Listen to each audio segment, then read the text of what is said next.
is Greg Lavery. I'm also known as Captain Zeebo in the online world, and I'm 24 years old and I'm a professional poker player.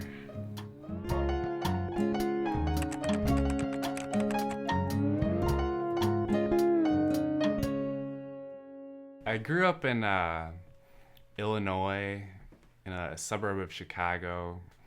I was always, like the smart, nerdy kid, I guess, that didn't have many friends. And I was always into computers and video games. And, I would play GoldenEye for Nintendo 64. And while most people are playing multiplayer, when I was by myself, I would sit there and try to get the fastest times possible. And, I did this for 2 years straight, 2 or 3 hours a day, just playing the same video game over and over, trying to perfect my scores and, beat Facility, Double O Agent in 59 seconds, and just silly things like that. So those were my hobbies when I was growing up. When I first wanted to play online poker for a living, I was working at McDonald's making $6 an hour. I was playing the $5 sit and goes, which was the cheapest party poker had at the time, and I was like, "Hey Mom, I'm making $10 an hour. I don't have to work at McDonald's anymore." And she's like, "I don't know, Greg." And then there's like a huge argument back and forth, like, can I give up my McDonald's job to grind out the $5 sit and goes to make $10 an hour or something? I really wanted to, make as much money as I can playing poker, because it was like playing this video game that I used to play for free for 2 years, and now it's like the same thing. I'm playing this video game and all of a sudden I'm making money. And I thought, I had to keep this gravy train going. I would log in every day and, play for 4 or 6 hours. Sometimes I'd play, a 24-hour session on the weekend when I didn't have anything else to do. And, all I wanted to do was play poker. Like, I didn't care to leave the house. I didn't care to go hang out with friends. All I wanted to do was get good at poker. And I was just completely obsessed with it. And sometimes when you get carried away with something, you just can't stop playing.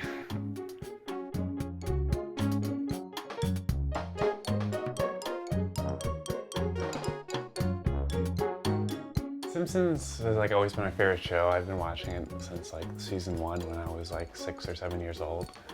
And I always wanted these action figure things, and then I got them all off an eBay auction.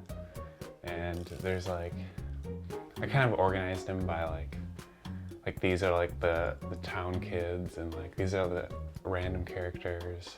These are the TV person now. These are the one-time characters and Halloween episode characters. This past January I had a birthday, and my girlfriend obviously knows Simpsons is one of my favorite little hobby, quirky things. And she threw a Simpsons birthday party, and she sewed this hat. It's a little Homer hat. And that was my birthday hat I wore.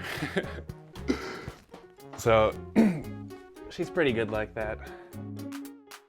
The moment when I was like, this guy is really cool, was actually at his sister's wedding. And they had a DJ and everything, so there's a dance floor.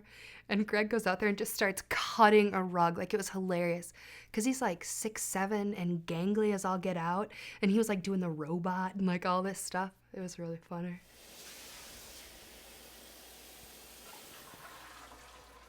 I first met Erin when I was a sophomore in college.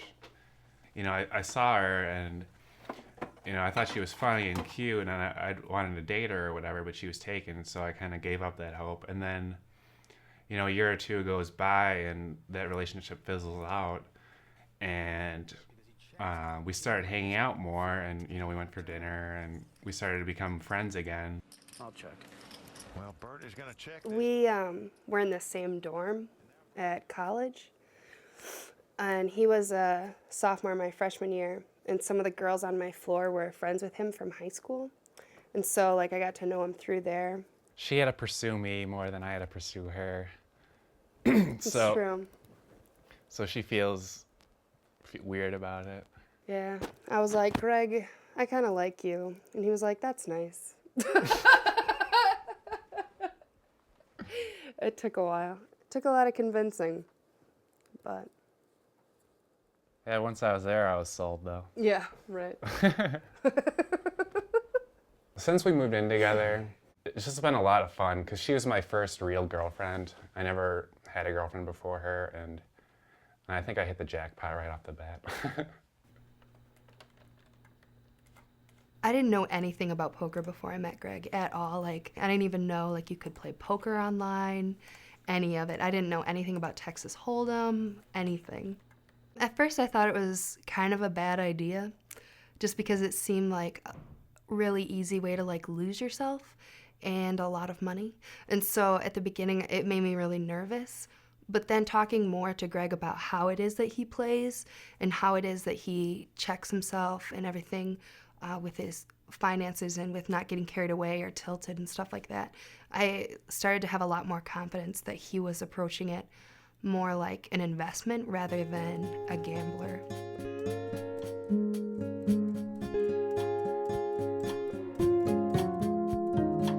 I think it was hard at first, but like Greg's personality kind of lends itself to like taking it seriously. Because like, well, when we met, he was like studying math at Calvin, so he was like a math major. So like he would talk about probability and all the statistics and stuff like that, and I was like, oh, this game is a little bit more serious than like I thought it was. There's like, you can play poker and be a gambler, or you can just like work.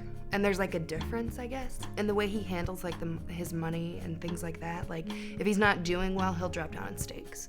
And he's really methodical about it and like really disciplined about it. So it's hard to be upset that it's something that's like out of control, or, you know, like people assume that like you're just like a degenerate gambler or something like that. But it's hard to think that knowing Greg, I guess, and the way he handles the situation.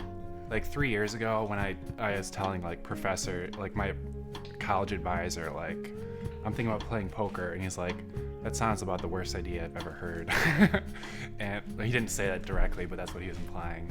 And pretty much everyone I meet said, poker, what's that? You can make money at that? I didn't know you can make money at that. But now I think with all the TV publicity, most people realize that some people are making money playing poker, and it's a lot more socially acceptable now.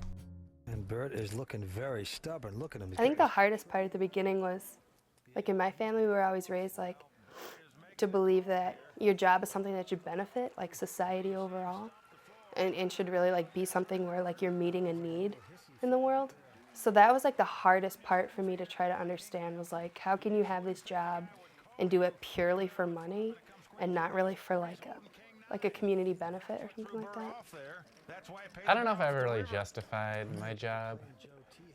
I kind of feel like, you know, I'm making a lot of money, and, you know, you don't have to be beneficial to society at all times to be fulfilled or anything. Like, and I think too, like, you often say like, well, like my kids are gonna be able to go to college, you know, like, yeah, like it's one thing to build a legacy, you know, for a family and stuff like that. Right? Like I definitely trade a kid's college versus, you know, helping average American whatever.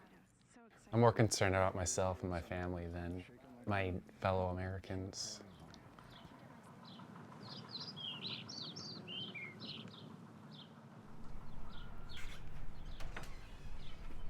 Kind of the goal, once I started making, you know, good money with poker, was to make as much money that I would never have to work again unless I wanted to. I used to do all the calculations to figure out, you know, if I retire at this age with this amount of money, how much money will I have per year, and adjust for inflation. And I did a lot of researching to see how much money I needed to not have to work again. And then I kind of worked towards that goal playing poker, and that's when I was really playing poker nonstop for the most part. You know, I was trying to reach that goal, and I kind of feel like I hit that goal, and I'm not really too worried about money anymore.